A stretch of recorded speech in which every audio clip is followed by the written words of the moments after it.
Righto, so let's get going. Today we're going to have a look at using sections, and things we can do, things to keep in mind, and things that could sort of help us if we want to do something a bit tricky. The reason we're doing this was Anuka asked me, Aniki, the other one. Anuka asked me about doing a section through a stairwell with a wall between the two flights, and how does she show the stairs in the background and stuff like that, or how does she know where they are.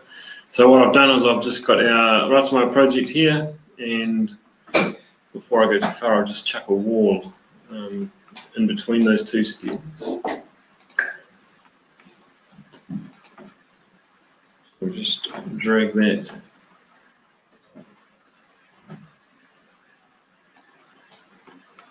into here.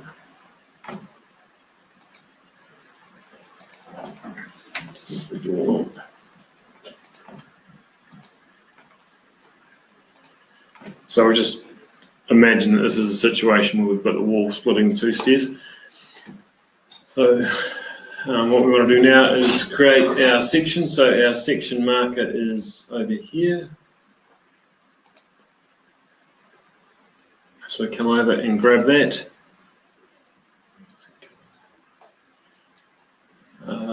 So the things to keep in mind here now are obviously the naming of the section marker and stuff like that, so that's all pretty straightforward. Now, how the section works. So if you want to create such a section, say you've got a repeating part of a building, like say the stairways are all the same, so you've got 3 or 4 stairwells, they're all identical, and you want to actually just indicate that there's a section through each of those, you can actually just detail one up and then place a linked marker back to the original live section marker. Or if you just want to create a section somewhere, maybe for some reason you want to draw something up in 2D or whatever, you can place an unlinked section marker. So when we talk about linked and unlinked, it means that it can find its way back and forward through the drawing manager. So when we place a linked section marker, it will allow us to, when we go to our drawing sheets, it will allow us to put like a reference on the plan that tells us which page that the section marker can, the actual section can be found on in our drawings. I'm not sure if we use that so much here, but I mean, I know back where I come from, we use the reference back and forward between the section marker and the section. So if you go to the page where the section is, it'll say that it's section A and it's come from page 10, whatever, so you know what it relates to quickly and easily. So we've got here. So we can generally just creating a new section viewpoint is a good start. That gives you all the things that the section can do. And then we want to ask where this the marker reference is related to. So it can relate to the actual section you're putting down, or it can relate to the first place drawing of the section marker. So if you're repeating the section, you would then use this one here. So for the 3 staircase example, so for the second and the third staircase, you could just say refer to the first place drawing of the viewpoint, so you don't have to create another section drawing or anything like that. It'll say that they're all looking for the same drawing. So just leave that here for now. And the status, so whether we want the section that we create to automatically update whenever we go and look at it, and that, remembering on a big project, that can start creating time issues as well. So every time you go into that section, it's going to work out what's there and rebuild itself from scratch. If that's not important, if you just want to be able to flick between the sections and stuff, see what's there, get your head around things, make alterations, and still be live, you can just use the manual rebuild. So when you go to the section, it's not going to spend a minute or two tuning over, updating, 10 minutes, whatever it is. But you can then also, at any point, update the section to the latest model as well. And at some point, if you really want to, you can actually unlink the section from the model.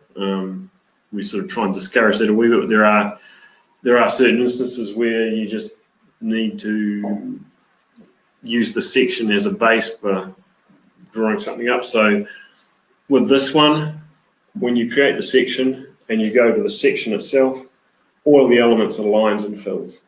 It's not walls, slabs, whatever else. So anything you change in there is unrelated to the model from that point on. So and also remember too that for these other ones, that these are related to the model, so that anything you change in that section or delete actually gets taken out of the model or changed in the model. So it's very easy sometimes to go in there and grab something and say, oh, this shouldn't be there, and delete it, and then wonder where the hell it went to in your model. So delete it in your section. Now this one here, the horizontal range, this defines how much of our model we want to look at in that section. So generally here we seem to work on the 0 depth, so you're only looking at where the section line's cutting. So that will give you that. Limited depth will show you here.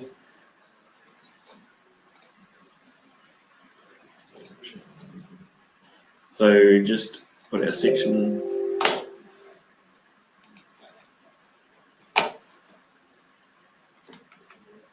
through here. We'll look this way. So that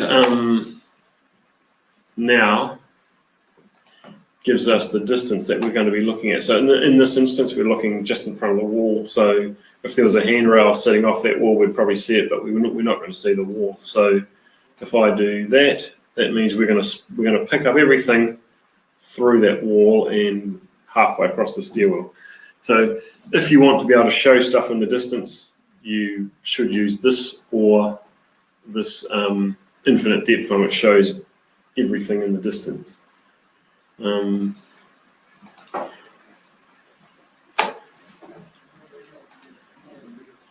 setting it up, we tend to here as well just use this basic marker which says that it's section A or B, but if we're looking at like if we want to use that reference material, reference tool, so if we say that the section is section A and you can find it on, actually I don't know if I've got the libraries on this one. Okay.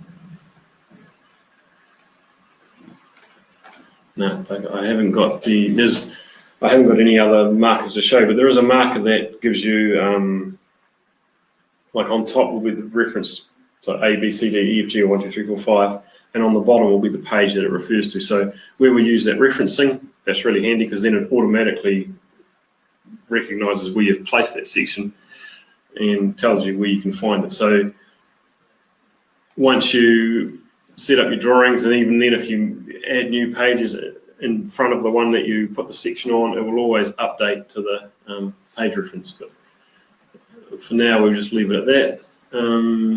So what do we got? Marker symbol, text. Oh no, sorry, that one there will give us the ability to show the reference ID and on the second row of text.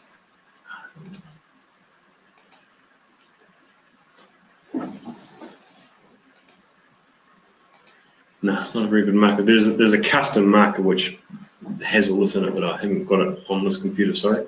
So then, next step is the model display. So we want to know what we want to show and how our section wants to look. So we can fill uncut surfaces with nothing. So all our uncut surfaces will come out just white with a line around the outside. Or we can put a uniform pen color in it. So if we wanted to make everything that was beyond our cut plane blue or green or red or whatever, we can do that in there. Or we can create a like a coloured section based on the colours that we've assigned in the model. This one here was non-shaded, and then one with using sun shadows as well, so we can create some sun shading in there. So similar to what we did last week with our shaded site plans, but this is how we do this in section. If we've got windows or glass, sorry, we can turn on transparency. Now that's handy if you've got like elements in another room behind the section and your section's extending beyond those, because if you've got transparency turned on, you'll see anything beyond the glass. It becomes annoying. So if you run a section and find that there's funny lines that you don't want, and in Windows, go and turn off transparency, and they should automatically disappear. And we can, if we're going to use shading, we can set up our sun in here as well. We can also then tell it how we want the distant areas to look. So we can fill them with nothing, but I haven't got that turned on. Have we? Uniform pen color. So we can turn that on and set the colors up in there as to whatever we want. So then it clearly distinguishes between what's actually in our cut plane and what's beyond. Don't need to worry too much about that. And then quite often in our section, you get the story markers that come through, and they, when you print a section, they run right through, and you want to get rid of that line. Well, that's set up in here. So you can have no section display, no story markers. So we just go have a look at this section here now. So if we open that,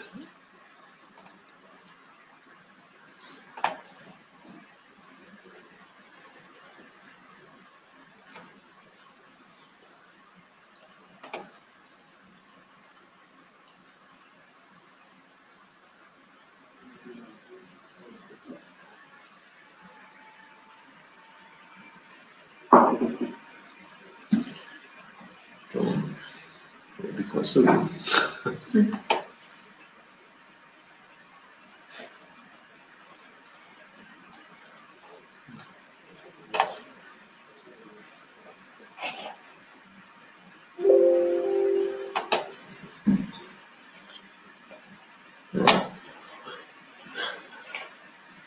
Not too long, I forgot what I was going to tell you about. Oh, the section display markers, right. So if you see there are no lines running through here telling you where the stories sit. So if we then turn them, no. Back here. So I've got none. So then we can turn them on in the display, so that when we come back here, they come on, but they will only show, if we've got display only, they only show on the computer, so you don't have to worry about those lines being there in the printouts. And if for whatever reason you want them showing in the printout, we then just change that to display and output, and you can see here the colors and everything like that. And back there, and so it still looks the same here, but when you print out, it's going to show up in your print. Now, what we're going to do, we were going to show, once we were in the section, make this a little bit higher.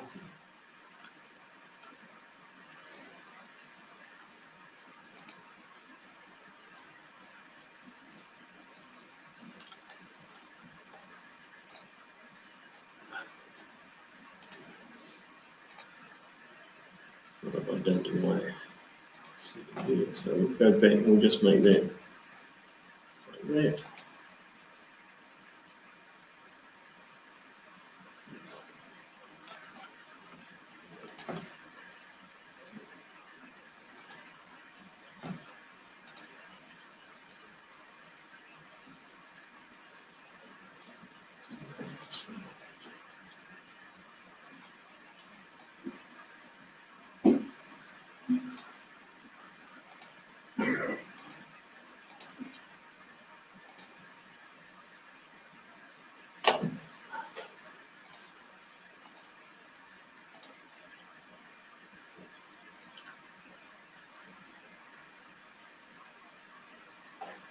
It's weird because it's not doing what it did for Anika. Hold on, I'll just come into here.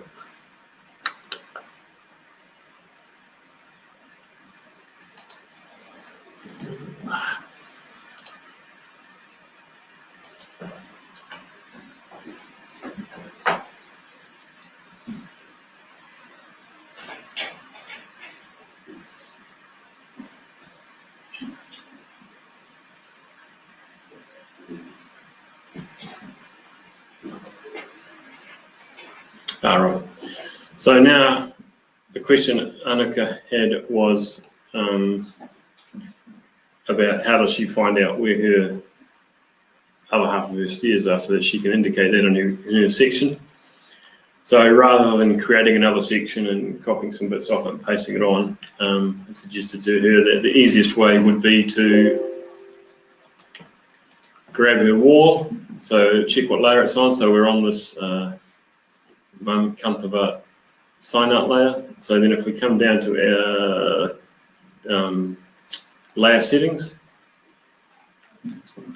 and make this wall temporarily hidden line type.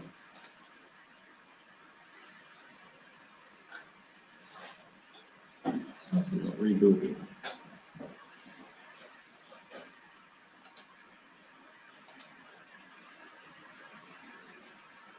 So make that hidden line type so that then you can see what's beyond the wall. So then it was a case of just coming in and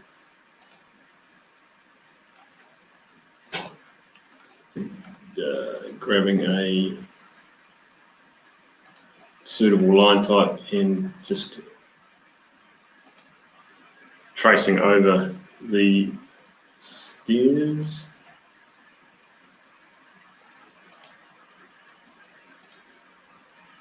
It's a bit rough, but hold on, we'll just try to show you here. Let's get up in here.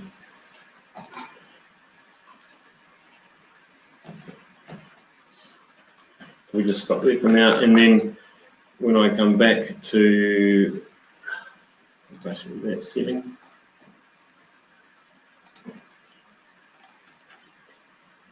and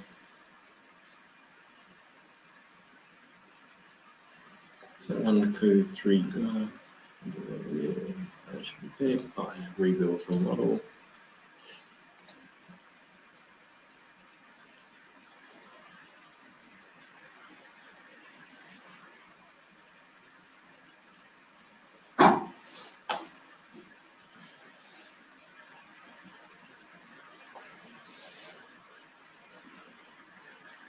Yeah, so you notice a difference in time, even just on this, between having flicked into that as a manual rebuild and auto rebuild A. So if it's not important, you could just turn it to manual. So then you would see that the stuff that we've drawn traced turns up in our model and the rest of it hides. Now, the other thing you might want to do with sections too, particularly, is just say draw a just a part, like a single story or 2 stories or even between 2 stories of a section. So rather than generating the whole section, we can come back into our marker here, and this is where we can tell it what our the vertical range of our section is going to be. So in this project here, our floor level is about 66,400 or something. So we could just say, let's draw a section from 70 up to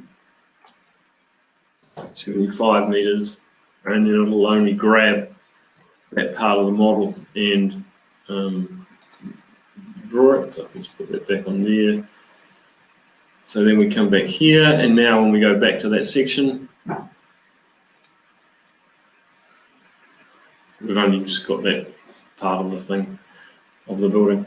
And now something new in 21 is this ability here. If you see these little markers here, here and here. Now if when you've cut your section and you've set it up and then you've gone through the project and expanded rooms or buildings and stuff, and you find that your section's now not fitting the view, you can actually quickly, rather than having to go back to the model and stretch the section marker, you can now just grab these and move them to wherever you want.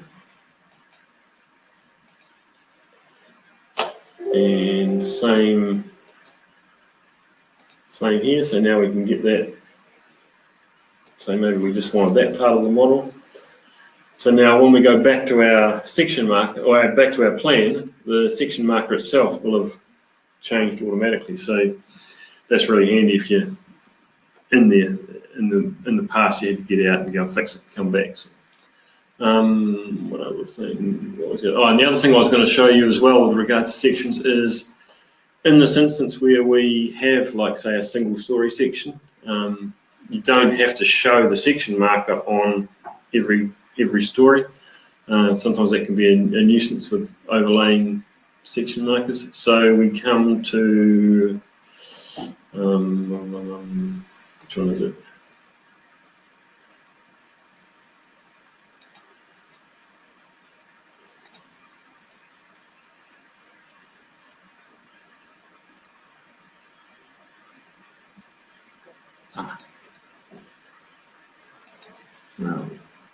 Now I'm a bit lost. How's it on the vertical range?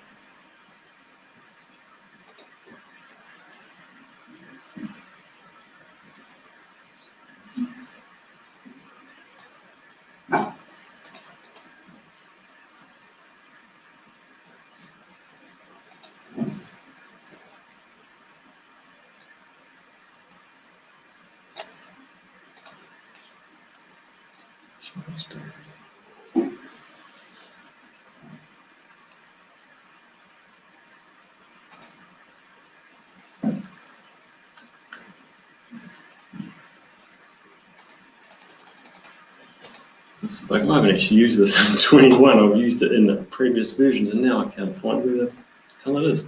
There's a setting that you can actually show the section marker only on particular stories. Might have to do that. Oh, here we go. Show on stories. So we come into here, and we can either just like at the moment, we've put the section marker on story 01, so we can just choose that story. So when we go up, it's not there. Or we can choose, where did you go? Or we can just choose it actually automatically, so entirely in the range. So if we're doing over multiple stories, it'll work out which stories relate to that section marker and place it. Same with that one, at least partly in range. So if the section marker covers part of that story, it'll show up on that story as well. Or we can just choose a random story if we need it to show for whatever reason. So you're not clogging your story, you're drawing up lots of section markers. And then one other thing is, once we're in the section, we go back to there.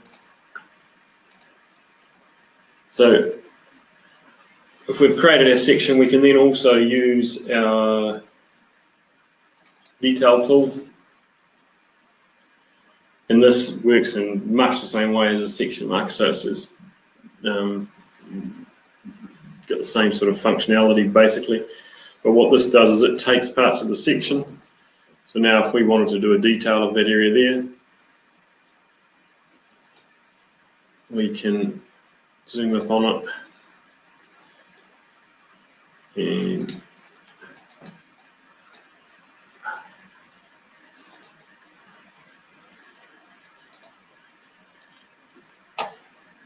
place our marker and then open that up. And it just brings us into a blown up part of the model from that. We seem to not use it so much here, but if you do need to take something out of a section, it's really handy rather than just doing another section marker through a building and just to get the detail.